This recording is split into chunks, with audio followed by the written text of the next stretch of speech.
Seljuqiylar dövləti musulmonlar parçalanıb, xalifa acizləşib, musulmonlar tushkunlashayotgan mushu paytda umid chig'i bo'lib chaqnaydi. Seljuqiylarning sha'ni shavkati atrofga taraydi. Butun islom dunyosini Seljuqiylar birlik keltirgudak degan bu qarashga kirishga boshlaydi. Ey Allah yo'lidagi jangchilar, bilinglar, bugun sizlarga sulton yo'q. Xohlaganlar qaytib ketinglar. Men kepalligimni kiyib chiqdim. Shahid bo'lishni xohlaydiganlar qilib qilinglar. Ketganlarga erkinlik deydi. Kirist urushi va yoki ahli salib urushi deb atalgan bu urushlar mayli musulmonlar uchun, mayli xristianlar uchun va yoki har qanday bir siyosatga, tarix qiziquvchilar uchun nihoyat muhim bo'lgan urushlarning birisi.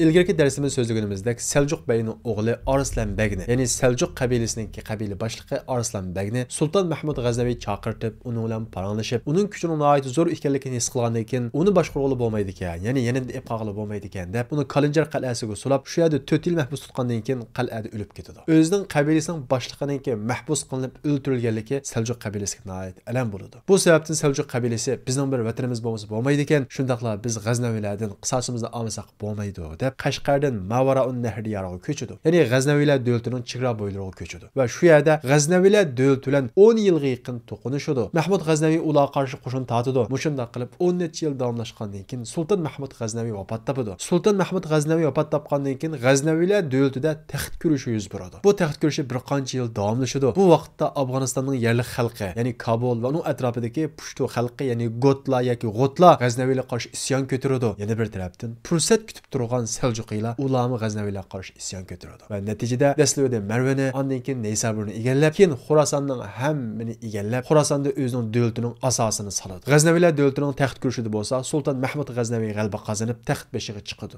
U taxtga chiqqandan keyin Hindistonga elib borgan yurishlarning hammini to'xtatib, butun kuchini yengida bosh ko'targan, Xorasonni egallab olgan Seljuqiylar qaratadi. Va buning qarshi 50 ming kishilik qo'shin 300 dona pil hozirlab Dandanqon degan yerga keladi. Va Seljuqiylar buning qarshi 16 ming kishilik qo'shin bilan Dandanqonga keladi. Milodiya 1040-yili 5-ayning 23-kuni Dandanqonda ikki turk, ikki islom davlati shiddatli urushadi. Natijada 50 ming kishilik qo'shin ustidan 16 ming kishilik Seljuqiylar g'alaba qiladi. Mana bu mag'lubiyat bilan G'aznaviylар davlati munqarizlar qarab mangadi. Seljuqiylar bo'lsa Xorasonga rasmiy hokim bo'lib, Tehronni tunji poytaxt qilib, o'zining Seljuqiylar davlatini e'lon qiladi. Davlatning tunji sultoni Turulbay bo'ladi. Aksi Choribay shunchalik botir, shunchalik qobillik bo'lsa-mu, lekin enasining munosabatga mohir ekanligini ko'rsatib, enasi Turulbayni Seljuqiylar davlatining tunji sultoni deb e'lon qiladi. Shundaqla bu akuka nihoyat birsi-birsiga yaqin o'tadi. Bu davlatning Seljuqiy davlati deb atanishining sababi Turulbay va Chorbayning bovisining ismi Seljuqbay edi. Seljuqbayning o'g'li Arslanbay va Melikbay.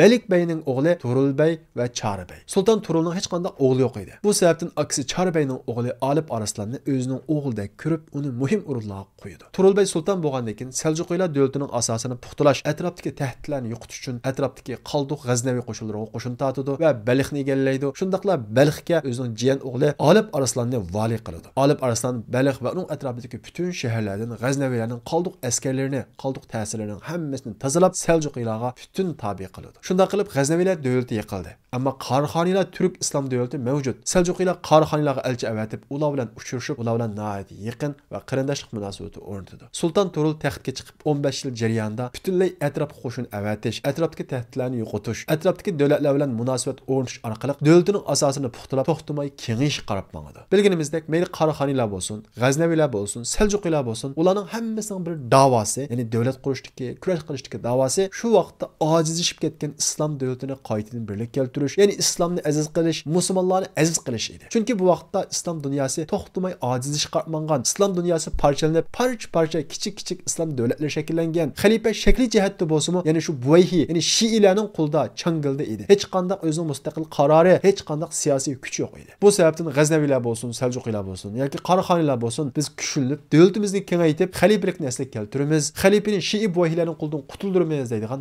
mushu iddia, mush ruh bilan kurash qilgan. Bu sababdan Sultan Turul taxtga chiqib 15 yil mobaynida davlatining asosini puxtalab, atrofiga kengayib bo'lgandan keyin uning qildigan ishi bo'lsa, da'vosi bo'yicha xalifani Shii vahiylarning qo'lidan qutuldirish edi. Sultan Turul 1055-yili vahiylar qarshi, ya'ni Iroq, Bag'dod qarshi keng ko'lamli qo'shin tortdi. Nimishqa xalifani qutqizish, Bag'doddan vahiy shiilarini tozalab chiqarishni maqsad qilib. Sultan Turulning Bag'dod qarab qo'shin tortib kelayotganligini anglagan Abbosiylarning 26-xalifasi Qoim Billah nayt xushal bo'lib ketdi. Chunki sunniy aqidadagi bir sarkarda uni qutqizish uchun kelayotgan edi. Chunki xalifami sunniy xalifa edi. Ammo vahiylar bo'lsa Shii edi. Misr, Sham, Makka, Madinani ishg'ol qilib olgan Fatimiylarmi ozg'un Shiilar edi. Masalan, Abbosiylar xalifasini xalifa deb e'tirof qilmaydi. Fatimiylarning o'z oldiga xalifasi bor edi. Bular aqida jihatda, amal ibodatda o'ziga xos bir aqida, xos ibodat shakllantirgan edi. Shunda qilib Sultan Turul qo'shini bilan Bag'dodga yetib kelib, vahiylar bilan shiddatli urush qiladi. Urush bir qancha kun suzilgandan keyin Sultan Turul g'alaba qilib, Bag'doddan vahiylarni taltikus tozalaydi. Vahiylarning kattibashi qo'mondonlar bo'lsa, Fatimiylar davlatiga, ya'ni Sham va Misr hukmronlik qilayotgan Fatimiylar Shilardan qishga qechib ketadi. Xalifa Qoim Billah Turul bayni nayda dag'dug'liq qarshi oladi va uni o'zining qishida o'zi bilan tang o'ltirg'izadi. Chunki Seljuqiylar davlati xuddi G'aznaviylar davlatiga o'xshash o'zining davlatini qurgandan tortib biz xalifaga qarashliq, ya'ni xalifaga tabe deb duolarda, xutbalarda xalifaga duo qiladi. Ya'ni xalifa kuchsiz, boshqalarning changildi bo'lsa-mu, sadoqatni bildirib turgan. Bu sababdan xalifa Qoim Billah Turul bayga ruknud davlat, davlatning to'riki, shundaqla sharqning sultoni degan bu unvonni beradi. Shundaq qilib Mahmud G'aznaviydan keyin sultonlik unvonini xalifadan mashru yo'ldan olgan ikkinchi sulton Turul bay bo'ladi. Shundaqla xalifa Turul bayning ismini besilgan pullarga birga besishqa, shundaqla juma xutbalarida xalifaga duo qilish bilan birga Turul bayga duo qilishga buyruq qiladi. Sulton Turulmi o'zining qizini xalifa Qoim Billahga yotliq qiladi. Shunda qilib Seljuqiylar bilan Abbosiylar xalifasi o'tirisida mana shunda qudubachilik, qarindoshlik, haqiqiy uxvat, ya'ni diniy qarindoshlik munosabati shakllanadi. Shundaqla Turulbay xalifani qo'lama oldim deb xalifani asla kontrol qilmaydi. Shundaqla Bag'doddan vahiylarni tozalab bo'lgandan keyin xalifani Bag'dodda qoldirib, ya'ni shu o'zining poytaxtiga chekinadi. Sulton Turul boshchiligidagi Seljuqiylar xalifani vahiylarning qo'lidan qutuldirgandan keyin butun islom dunyosida Seljuqiylarning nomi purib ketadi. Shundaqla Seljuqiylar islom dunyosidagi cho'ng bir davlat bo'lib bosh ko'tarishga boshlaydi. Sulton Turul xalifani Bag'dodga qo'yib qaytgandan keyin vahiylarning Fatimiylarning qishi qechib berib olgan Sang'uni qaytadan qo'shin boshlab kelib, ya'ni Fatimiylarning yordam elib Bag'dodga besib keladi va xalifani yana changilib oladi. Hatto bu qatim xalifani zindonga tashlaydi. Buni anglagan Sulton Turul ikkinchi qatim yana qo'shin boshlab berib Bag'dodga ikkinchi qatim besib kirib vahiylarni taltikus yo'qotadi. Va shundaqla xalifani qo'g'dash uchun poytaxtni, ya'ni Seljuqiylarning poytaxtini Bag'dodga yetkazdi. Seljuqiylarning bu g'alabasi islom dunyosiga taraydi. Musulmonlar tantanaga cho'madi. Sulton Turul poytaxtini Bag'dodga yetkazib bo'lgandan keyin atrofga to'xtamay qo'shin avatadi. Ya'ni Seljuqiylar zimini to'xtamay kengaytirdi. Vahiylarning ta'sirini atrofdan tozalaydi. Iroq va Shamning bir qismini Seljuqiylar davlatiga qo'shadi. Mushu asnoda Sulton Turulning qondosh bir tuqqani Yinal Ibrohim uning qarshi isyon ko'taradi. Ya'ni Seljuqiylar davlatini qo'lga olish uchun rezil vositalarni qo'llab uning qarshi inqilob qo'zg'aydi. Sulton Turul unga bir qancha qatim xat avatib, elchi avatib, hatto uning bilan ko'rishib uni nasihat qilgan bo'lsa-mu, lekin u isyondan yanmaydi. U Sulton Turulningki Olib Arslanga ko'rsatgan ahamiyatini va uning ko'ngil berishiga qizg'anadi. Men sening qarindishing tursam, bu jiyaninga shunday qilib ketsa deb uning qarshi hasad nazari bilan qaraydi. Mana bu sababdan Sulton Turul qarshi isyon ko'taradi. Sulton Turul uning qarshi bosh qo'mondoni, shundaqla jiyani Olib Arslanni avatadi. Olib Arslan uning qarshi qo'shin tortib, Yinal Ibrohimni mag'lub qiladi, tez buktiradi va Sulton Turulning oldiga olib keladi. Sulton Turul o'g'izlarning qoidasi bo'yicha bu xiyonatchi inqilobchi Yinal Ibrohimni o'qiyaning yipi bilan bo'g'ib o'ldirib etdi. 1060-yil kelgan vaqtda Olib Arslanning dadasi, Sulton Turulning akasi Choribay vafot topadi. Sulton Turulbay bo'lsa atrofga to'xtamasdan kengaydi. Shundaqla bugun kunimizdagi Iron, Iroq, Azerbaycan, Ermeniston va Shamning, ya'ni Suriyaning ba'zi rayonlarini o'zining davlat tavalligiga qo'shib, ko'lami 4 million kvadrat kilometrgacha yetadi. Deb o'tganimizda Qorixoniylar davlati bilan Seljuqiylar davlatining munosabati nihoyat yaxshi o'tgan. Hatto Choribay o'zining qizini G'arbiy Qorixoniylarningki xoniga yotliq qilgan. Demak, Seljuqiylar davlati musulmonlar parchalanib, xalifa ojizlashib, musulmonlar tushkunlashayotgan mushu paytda umid chirg'i bo'lib chaqnaydi. Seljuqiylarning shon shavkati atrofga taraydi. Butun islom dunyosini Seljuqiylar birlik keltirgudek degan bu qarashga kelishga boshlaydi. Hatto xalifa Qoim Billah Seljuqiy davlatiga ishongachga Sulton Turulga o'zining qizini yotliq qilmoqchi bo'ladi. Sulton Turul to'y murosimi uchun Tehronga ketayotgan vaqtda milodiya 1063-yili 62 yoshida yo'l ustida vafot topadi. Sulton Turul vafot topgandan keyin Sulton Turulning o'g'li bo'lmoqchiqa vasiyati bo'yicha Jan o'g'li Olib Arslan Seljuqiylarning ikkinchi sultoni bo'ladi. Olib Arslan taxtga chiqqandan keyin uning bilan teng tush baglar, qarindoshlari tuqqanlari uning qarshi isyon ko'tardi. Sultan Alip Arslan hammasiga bir-birlab qo'shin avatib, hammasini bo'ysundurib, Seljuqiylar davlatini qaytadan mustahkamlaydi. Shundaqla o'ziga shu vaqtdagi siyosiy davlat arboblarining birisi bo'lgan Nizomul Mulkni o'ziga bosh vazir qilib tayinlaydi. Sultan Alip Arslan qari xonlar bilan munosabatni nihoyat yaxshi saqlaydi. Hatto Milodiya 1065-yili o'zining qizini G'arbiy qari xonlarning xaqoni Shamsul Mulkga yotliq qiladi. Shamsul Mulk o'zining singlisi Turkan xotunni Sultan Alip Arslanning o'g'li Melik Shahga yotliq qiladi. Shunda qilib G'arbiy qari xonlar bilan Seljuqiylar o'rtasida qarindoshlik, qudu-bajiliq munosabati o'rnatildi. Seljuqiy davlati siyosiy jihatdan mana shunday kuchlangan bo'lsa-mu, lekin idea, fikr jihatdan nurg'ulg'an tahdidlarga, xiristlarga duch kelyapti. U xiristlarning eng cho'nlaridan birisi bo'lsa Hashshashiylar edi. Ya'ni Shialar ichidan nihoyat radikal bo'lgan, qotillik bilan mashhur bo'lgan Hashshashiylar firqasi Seljuqiylar davlatini nihoyat hal surtdi. Hashshashiylarning kattashi Hasan Sabbah bir qal'a ichida maxsus o'ziga shunday murid to'plab, qotil tarbiyalab, eng muhim shaxslarni bir-birlab o'ldirib Seljuqiy davlatini hal surtdi. Bilganimizdek, fikrga, ideyaga qurollan qarshi bo'lib bo'lmaydi.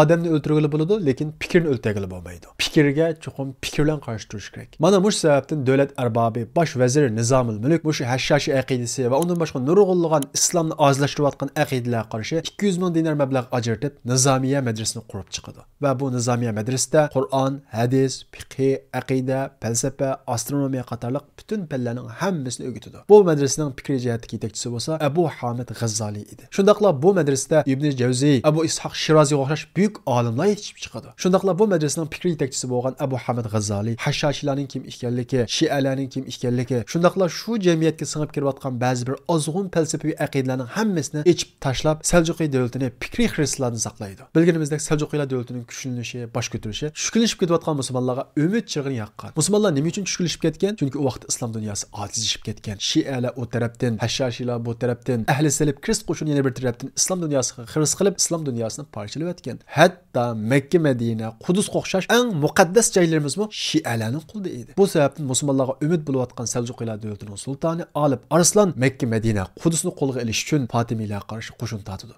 Oldi bilan Sham taraf qo'shin tortdi. Shamdan, ya'ni hozirgi Suriyadan Fatimiylarni chekindirdi, qo'g'lab chiqardi. Ondan keyin Falastin, ya'ni Qudusga kirdi. Tunjulib Qudusni Fatimiylarning qo'lidan oladi. Ondan keyin Mekke, Medinaga qo'shin tortib, u yerda mu Shialar bilan va Qaramid deydigan yana bir Shialarning firqalari bilan qattiq urushib, u yerning hammasini Seljuqiylar davlatining tavalligiga qo'shadi. Ondan keyin G'arb tarafga qo'shin tortib, oldi bilan Gurjistonni, ondan keyin Kavkazgachilik kengaydi. Ondan keyin yana to'xtamay Sharqiy Rim imperiyasi, ya'ni Bizantiya imperiyasining tavalligidagi Anatoliya to'proqlariga qo'shin tortdi va qal'alarni, shaharlarni bir-birlab egallab Diyarbakirga chiqiladi. Seljuqiylar davlati nihoyat kengayib ketadi. Bu sababdan poytaxtni Isfahanga yo'tkaydi. Seljuqiylarning bu darajada kengayib menishi islom dunyosini umid ko'taradigan bo'lsa, Shialarning hayvisi yaga urg'an edi. Ahli salib krist qo'shini, ya'ni xristianlarning Bizantiya imperiyasining va Sharqiy Rim imperiyasini bo'lsa shushtivat qo'ydi. Chunki islom dunyosida bu shundaq bir kuchlanib, islom dunyosini birlik keltirishdan ular nihoyat ansiraydi. Islom dunyosi birisi-birisiga o'ch, birisi-birisini dushman biladigan, bu shundaq parch-parch bo'lib ketsa, ular aromida yashaydi. Mana bu sababdan Sharqiy Rim imperiyasining imperatori Romanus bu yanada bosh ko'tarayotgan Seljuqiylar davlatini Anatoliya to'proqlaridan chekindirish va ularni vayron qilish uchun 200 ming kishilik qo'shinni hazırlaydi. Bu 200 ming kishilik qo'shin ichida 3 ming dona harva, 1200 dona manchanoq bor edi. Ya'ni sepillarni yiqadigan manchanoq bor edi. Ammo bu vaqtda Sultan Alip Arslan bo'lsa,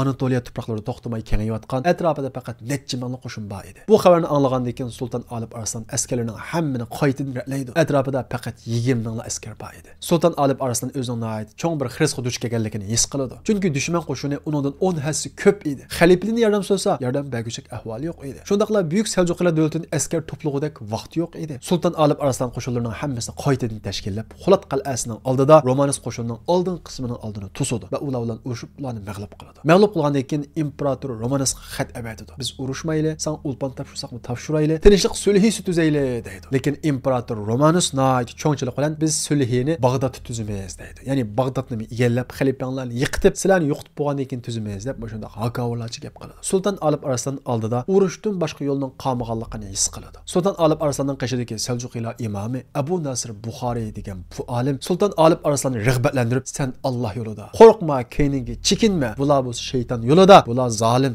tajovuzchi, sen islomni kengaytiryapsan, sen bir islom jangchisi, shuning uchun qat'iy ikkilanmay urushga tayyorlik qil deb uni rag'batlantiradi. Sultan Alip Arslan bu so'zni anglagandan keyin qaytadan ruhlanib rasmiy urushga tayyorlanadi. tayyorlik qiladi. Abu Nasir Buxoriy bo'lsa, duo ijobat bo'ldigan vaqtda butun qo'shinni duo qilishga, shundaqla tayyorlik qilishga buyuradi. Xalifa Qoim billah bo'lgan ishlarni xabar tepib, butun islom dunyosiga duo yozib avatidi va butun islom dunyosida Sulton Alip Arslanga yordam berish uchun duo qilishga buyuradi. Juma namozlarida deganda hammasida butun masjid jamilarda Sulton Alip Arslanga duo qilinadi. Milodiya 1071-yili 8-ayning 26-kuni juma kuni deganda Sulton Alip Arslan o'zining kepallik kiyimini urush kiyimining ustiga kiradi va butun qo'shinning oldiga chiqib, "Ey Alloh yo'lidagi jangchilar, bilinglar, bugun sizlarga sulton yo'q. Xohlaganlar qaytib ketinglar. Men kepalligimni kiyib chiqdim. Men bu yo'lda shahid bo'lash uchun chiqdim. Shahid bo'lishni xohlaydiganlar qilib qilinglar. Ketganlarga erkinlik" deydi. Qo'shinning hammasi yig'izlar ichida biz sen bilan birga Alloh yo'lida jihad qilamiz deb shuar takbir dolaydi. Alip Arslan sajda qilib turib Alloh taolaga, "Ey Alloh, men sana tayinib bu yo'lga chiqdim. Menga yordam qil. Meni muzaffar sulton qil. Men qalbimni chiqarib seni shunday tilaymanki, bu kofirlar, bu ahli kiristga qarshi musulmonlarga yordam bergin" deb yig'lab duo qiladi. Mana bu shunday duo, tilovat va takbir sadosi ichida tarixdagi mashhur Malazgirt urushi boshlanadi. Sulton Alip Arslan boshchiligidagi 20 ming kishilik qo'shin Bizantiya imperatori boshchiligidagi 200 ming kishilik qo'shin qarta hayot qilishdan umid kutmagan asosda shiddatli hujumga otlandi. Alip Arslan bu urushda bozqurt taktikasini qo'llanib, bu 200 ming kishilik qo'shinning o'tirini parchalaydi va har xil usullar bilan shiddatli urush qiladi. Sulton Alip Arslan qo'shinidagi mujohidlar bu urushda butun taqatini chiqarib, jinining baricha urush qiladi. Urush xil uzun davomlashadi. Natijada Qur'oni Karimda Alloh taolo aytganda, "Kam min fi'atin qalilatin g'alabat fi'atan kathiratan bi'iznillah." Qalbi iymonga to'lgan mana bu shunday oz sondagi musulmonlar ko'p sondagi kofirlar ustidan g'alaba qiladi. Hatto bu urushda Sharqiy Rim imperiyasi, ya'ni Bizantiya imperiyasining imperatori Romanus asirga tushib, Sulton Alip Arslanning oldiga elib keldi. Imperatorning asirga tushishi tarixda nihoyat az yuz bergan ahvollarning birisi. Sulton Alip Arslan oldiga keltirilgan Romanusdan savol so'raydi. "Agar men sening o'rningda asirga tushgan bo'lsam, qanday qilarding?" deydi. Romanus, "Qo'limdan kelgan butun asirliklarni qilardim" deydi. Sulton Alip Arslan, "Hozir sen meni qanday qilib deb o'ylaysan?" deydi. Romanus, "Meni qo'yatishing notayin,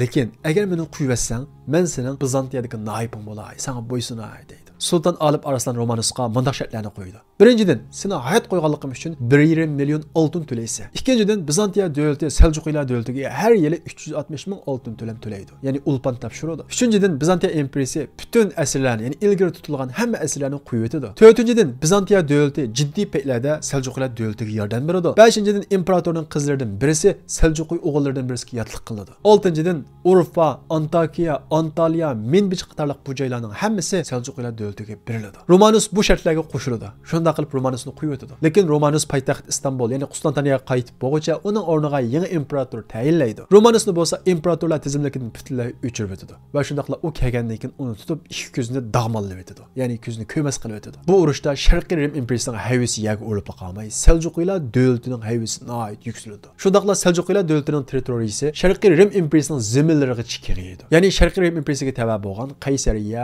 Marash, Erzincan, Malatya, Adana, Sinop va Anqaraning atrofining hammasi Seljuqiylar davlatiga qo'shiladi. Ya'ni Sharqiy Rim imperiyasining bir qismi kesilib Seljuqiylar davlatiga qo'shiladi. Sulton Alip Arslan bu yangi tuproqqa turk qabilalarini turkumlab ko'chirishga boshlaydi. Mushu ko'chirish jarayonida Qaya qabilasi deydigan bir qabilami Anatoliya tuproqlariga ko'chadi. Qaya qabilasi kim? Sulaymon Shohning qabilasi. Ya'ni Osmoniylar davlatini qurg'uvchi Ertuğrulning qabilasi shu. Biz buning jarayonini keyin so'zlaymiz. Ya'ni Osmonning bovisi Sulaymon Shoh va uning dadilari mana mushu vaqtda Anatoliya tuproqlariga ko'chgan. Ya'ni Sulton Alip Arslanning davrida. Demak, Turkiyaning Anatoliya qismiga turklar tunj bo'lib, mana shu Malazgirt urushidan keyin yerlashishga boshlagan. Turklarning asli yurti bo'lsa O'rta Osiyo, Sharqiy Turkiston va G'arbiy Turkiston. Sulton Alip Arslan Malazgirt urushida g'alaba qilib, Sharqiy Rim imperiyasining nurg'un zaminlarini egallab, u yerga turkumlab turklarni ko'chirib bo'lgandan keyin u yerda cho'ng bir zamin shakllanadi. Ularga o'zining narva qarindoshi Sulaymon ibn Qurtulmushni vali qilib avatadi. Shunda qilib Seljuqiylar davlati Sharqiy Rim imperiyasining tuproqlari bo'lgan Anatoliya tuproqlariga kengaydi. Anatoliya tuproqlaridagi Seljuqiylar bo'lsa Rim Seljuqiylari yoki Anatoliya Seljuqiylari deb ataladi. Bu Anatoliya tuproqlariga o'rlashtirilgan Rim Seljuqlari to'xtimi yana kengaydi. Masalan, Ikiniumni egallab, u yerning ismini Konya deb ataydi. Ya'ni bugungi Turkiyada Konya shu. Biz yuqorida so'zlab o'tganimizda Qarixoniylar bilan Seljuqiylarning munosabati nihoyat yaxshi edi. Hatto G'arbiy Qarixoniylarning Xaqani Shamsul Mulk Sulton Alip Arslanning o'g'li edi. Shundaqla Shamsul Mulk o'zining singlisi Turkan xotini Sulton Alip Arslanning o'g'li Malik Shohga ikkinchi ayol qilib bergan. ekan. Lekin Malazgirt urushidan keyin G'arbiy Qaraxonlar bilan Seljuqiylar o'rtasida ozroq to'qinish yuz beradi. Bu to'qinishni hal qilish uchun Sulton Alip Arslan G'arbiy Qaraxonlarga qarab yo'lga chiqadi. Lekin Qaraxonlarning begi Yusuf Xorizmiy Sulton Alip Arslanning oldini to'sadi. Shunda qilib Sulton Alip Arslan va odamlari bilan Yusuf Xorizmiyning o'rtasida to'qinish urush yuz beradi. Bu urushda Sulton Alip Arslan Yusuf Xorizmiyni nihoyat tezli bo'ysundiradi. Lekin Sulton Alip Arslan Qaraxonlar bilan o'rtamizdagi munosabatga ta'sir etmasin deb uni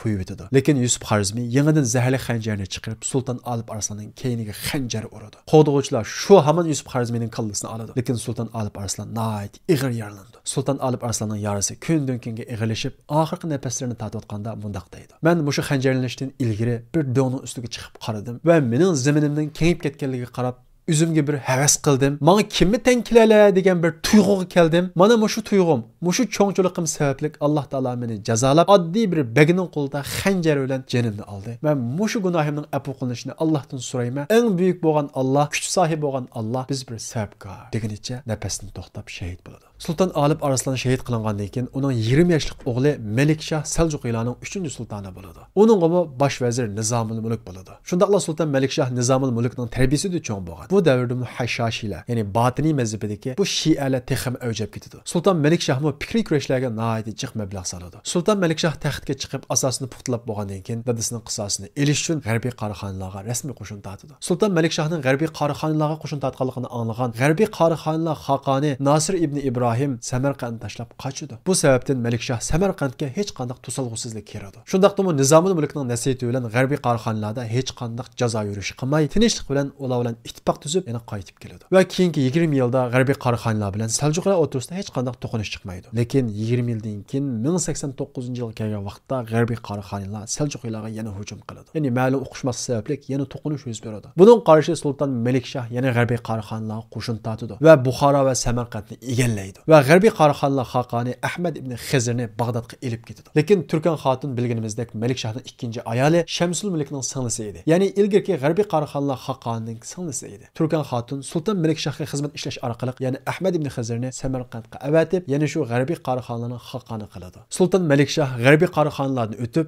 Sharqiy Qaraxonlarga kiradi va u yerning xaqonlarni kurashib, ular bilan tinchlik va ittifoq tuzib, chegara rayonlarini mustahkamlagandan keyin qaytib keladi. Sulton Alip Arslan va undan keyingi Sulton Melikshah davrida Seljuqiylar davlati mayli jug'rofiya jihatda bo'lsin, mayli ilmiy gulinishda bo'lsin, mayli siyosiy jihatda bo'lsin, eng yuqori chekka yetadi. Islom dunyosining ilm büşkü bo'lgan Bag'dod xaroblashishga, ojizlashib qolgan vaqtda Seljuqiylar sababli, ya'ni Sulton Alip Arslan va Melikshah sababli qaytadan jonlanadi. Shundaqla Nizomul Mulk siyosatnoma nomli asrini chiqarib islom dunyosiga taqitdi. Bugun qadar siyosatnoma siyosiylarning o'qishga bo'lib kelmoqda. Seljuqiylar davlatidagi Melikshahning davrida eng muhim davlat arboblarining birisi bo'lsa Oqsungur edi. Oqsungur kim? Oqsungur bo'lsa Imomuddin Zangining dadasi. Imomuddin Zangi bo'lsa Nuruddin Zangining dadasi. Ya'ni Oqsungur Nuruddin Zangining bobosi. Sulton Melikshah Seljuqiylar davlatini ana shunday gullantirgandan keyin milodiya 1092-yili vafot topadi. Sulton Melikshah vafot topgandan keyin Seljuqiylar davlatida taxt kurishi yuz beradi. Bu sebepten Büyük Seljuqiylar davlati 5 ga bo'linib ketadi. Ya'ni atrofdagi valiliklarning hammasi ayrim mustaqil davlat bo'lib, bu Büyük Seljuqiylar davlatidan 5 davlat tug'iladi. Birinchisi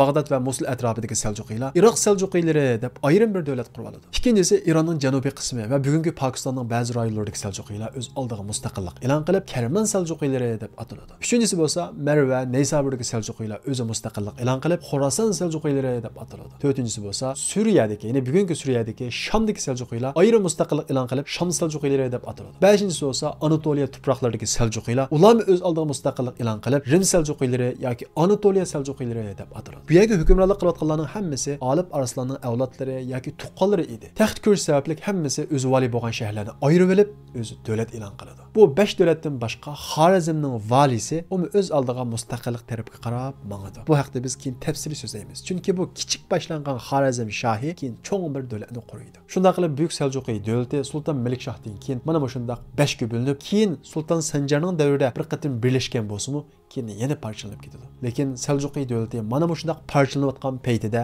Malazgirt urushida mag'lub bo'lib, nihoyat alam tortgan Rim imperiyasi, ya'ni Sharqiy Rim imperiyasi, Bizantiya imperiyasi Seljuqiylarga qarshi buyuk bir urushni planlayotdi.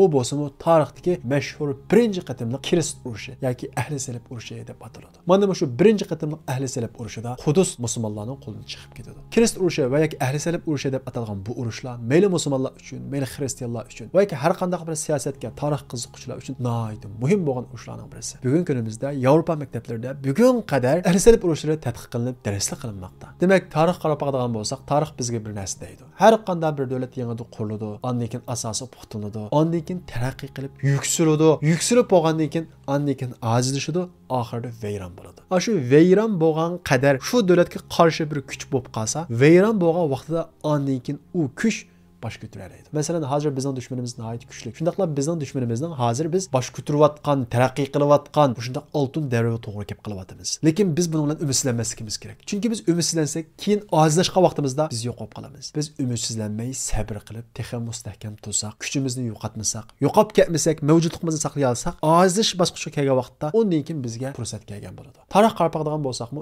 isyonlar davlatning kuchli paytida emas, ajizishga qarab mangan paytida ondan keyin g'alaba qila olgan. Yana tarix bizga shuni deydi-ki, har qanday bir kuchli davlat bu mangulik emas. O cho'qim vayron bo'ladi, yiqiladi. Bugun bizga zulm qilayotgan, bizning iymonimizga, islomimizga, naslarimizga, tuproqimizga, butun muharramatlarimizga hujum qilayotgan bu zolimlar bugungi kunda o'zini kuchli ko'rsatayotgan bo'lsa-mu, lekin u kuchi davom qilmaydi. Ularning ojizlashadigan payti bo'ladi. Xuddi Ibn Xaldun aytgandek, davlat bir odamga o'xshaydi.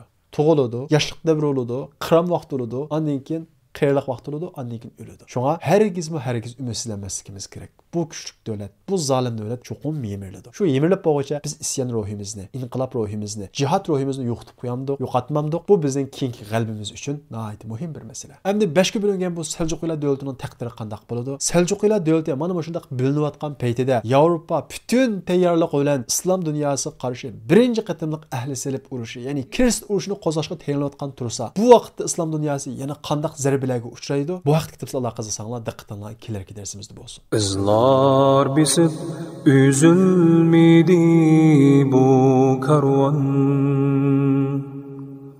Tuğulmakta Hamza kabi hem Arslan.